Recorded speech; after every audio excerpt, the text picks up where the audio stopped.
This is your workout A for the month. It's one big circuit and it will be done timed. So we're going to take each of these exercises and do them for 30 seconds. You'll get to take a 30-second rest in between exercises.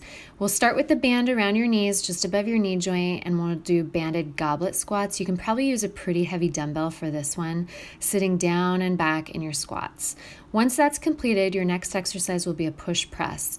Start out with fairly conservative weight for this one until you feel confident. This feels like a half squat, and then you use your entire body to thrust those weights overhead.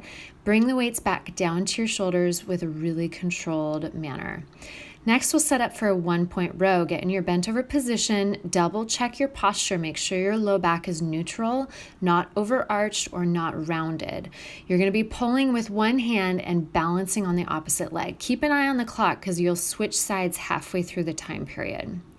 As soon as that's completed, we'll set up next to a box or a bench.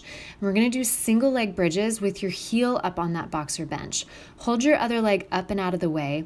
You're going to drive through your heel to push your hips up in the air and then bring your hips down slowly, making it feel like you're super controlled through that descent, but very powerful through your hips to push up.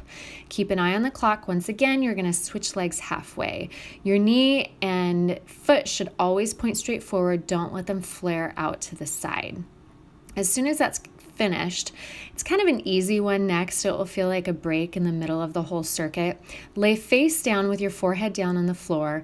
We'll begin by doing W's where you pick your whole arm up off the floor with your elbows bent, keeping your shoulder blades squeezed. Reach your arms forward and then reverse that motion and let the whole unit out. Keep your chin tucked and your forehead down the whole time. This next one's kind of tricky. We're going to take fairly light dumbbells to start with. Get in a nice set up plank position. You can spread your feet wide. The trick with this is that you got to pull the dumbbell into your armpit and then turn and push it straight up to the ceiling. Keep it close to the midline of your body the whole way. Keep your hips nice and low, no arching or rounding in your back. Your next exercise will be a hang pull. You can use pretty heavy weights with this. This just feels like you're yanking the weight really hard straight up off the floor, pulling it up into your armpit. Make sure that your squat looks really nice as you do this. Keep an eye on the clock for this one too, because you'll switch halfway. Final exercise is going to be a goblet reverse lunge with knee drive. Move nice and quick with this. See how many of these knee drives and lunges you can do in that time period. Switch legs halfway. Just jab that knee up really strong, being super powerful. So that's the end of the circuit. You're going to do it twice through on week 1. Once that's all completed, we're going to move on to this metabolic finisher.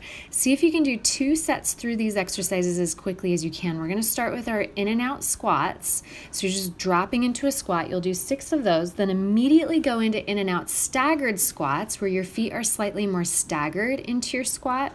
Once those are done, sit perfectly upright and let's drop into in and out lunges. These are a little tricky. Feet tap together and then you plop into a lunge. As soon as those are finished, get down on the floor for 6 strong push-ups. You have to do this 2 sets through without stopping. So once these push-ups are over, stand up and go through it again. And that's the end of the workout. Great job.